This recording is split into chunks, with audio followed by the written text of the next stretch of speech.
Halo semuanya, selamat datang di pembahasan materi kita kali ini yang pastinya bakal seru, to the point, dan ngebuka wawasan kita semua.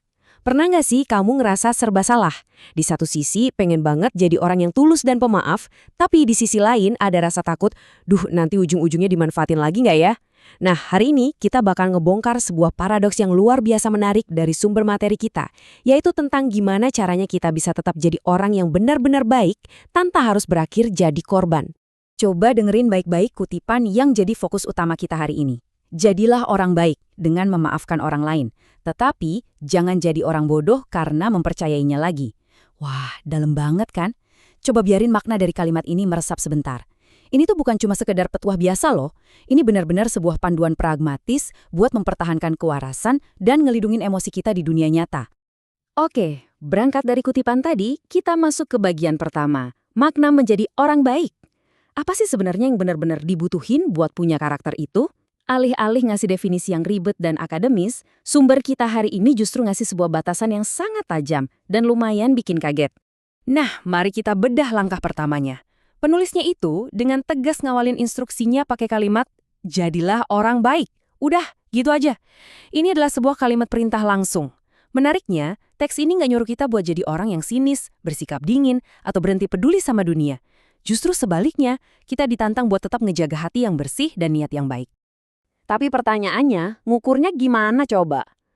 Teks ini secara eksplisit dan spesifik banget ngedefinisiin konsep kebaikan itu sendiri. Menjadi orang baik di sini disamakan persis dengan tindakan memaafkan orang lain. Jadi kebaikan kamu tuh nggak selalu diukur dari seberapa banyak kamu berkorban fisik atau materi, tapi lebih ke kapasitas mental kamu buat ngelepasin rasa dendam atas kesalahan yang udah terjadi. Keren ya? Tunggu dulu. Ada kata, tetapi. Nah, di titik ini kita harus benar-benar ngerem sebentar. Kata tetapi ini tuh ibarat lampu merah. Semacam peringatan keras kalau bakal ada batasan tegas yang mau ditarik. Ternyata, kebaikan tanpa syarat yang fokusnya cuma ngasih maaf, punya batas akhir demi kelangsungan hidup kita sendiri. Garis batas yang tajam tadi ngebawa kita langsung ke peringatan krusial berikutnya. Jebakan menjadi orang bodoh. Yap. Kedengarannya emang agak jelek ya. Setelah tadi kita didorong buat berbelas kasih, sekarang kita dihadapkan sama realitas perlindungan diri. Ini bukan lagi ngomongin masa lalu, tapi tentang gimana kita harus waspada buat ngadepin masa depan. Penulisnya langsung ngelanjutin pesannya tanpa basa-basi sama sekali. Jangan jadi orang bodoh. Kelihatan banget kan perubahannya? Dari konsep belas kasih, kita langsung pindah ke ketegasan. Penulis mau nyadarin kita kalau meskipun memaafkan itu membebaskan, dunia nyata tetap butuh yang namanya dinding pertahanan. Kebaikan kalau nggak dibarengin sama kecerdasan strategis justru berpotensi ngerusak diri sendiri. Terus, apa dong yang dimaksud bodoh di sini? Jangan salah paham dulu, ini sama sekali nggak ada hubungannya sama seberapa pintar otak kamu. Kebodohan di sini didefinisikan secara sangat spesifik, yaitu tindakan ngasih kepercayaan lagi ke orang yang udah jelas-jelas mengkhianati kamu. Ngasih maaf itu wajib. Tapi ngundang penyebab rasa sakit itu buat masuk lagi ke ruang kepercayaan kamu, wah, disitulah kebaikan kamu berubah jadi kebodohan. Konsep tadi benar-benar ngegambarin dengan brilian perbedaan antara memaafkan dan mempercayai. Gini ya, memaafkan itu urusan emosional dan internal. Ini murni tentang kamu, tentang nyembuhin luka dan ngebuang racun kebencian dari pikiran kamu. Di sisi lain, mempercayai itu tindakan praktis dan eksternal.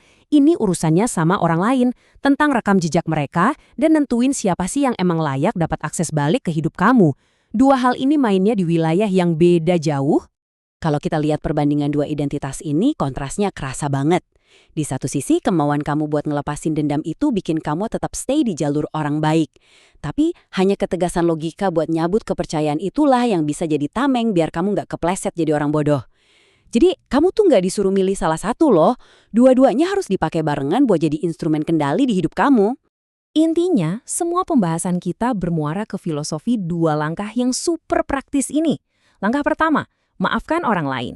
Langkah kedua, jangan mempercayainya lagi. Sekilas emang kayak kontradiksi. Gimana ceritanya maafin tapi nolak percaya? Jawabannya simpel banget. Ketika dikombinasiin secara disiplin, keduanya bakal ngebentuk arsitektur perlindungan mental yang benar-benar sempurna. Memaafkan itu ngeberesin masa lalu kamu, sementara menahan kepercayaan itu ngelindungin masa depan kamu. Dan akhirnya ini ngebawa kita ke satu pemikiran penutup yang provokatif. Coba deh tanyain pertanyaan ini ke diri kamu sendiri. Sudahkah kamu memaafkan tanpa kembali mempercayai? Coba evaluasi lagi pengalaman dan batasan pribadi kamu setelah dengerin pemisahan konsep yang dalam banget ini. Ingat ya, kamu itu berhak banget buat ngerasain damainya batin dari memaafkan, tanpa harus ngorbanin keamanan diri kamu di kemudian hari. Teruslah belajar, tetap jaga batasan sehat kamu, dan sampai jumpa di pembahasan materi kita selanjutnya.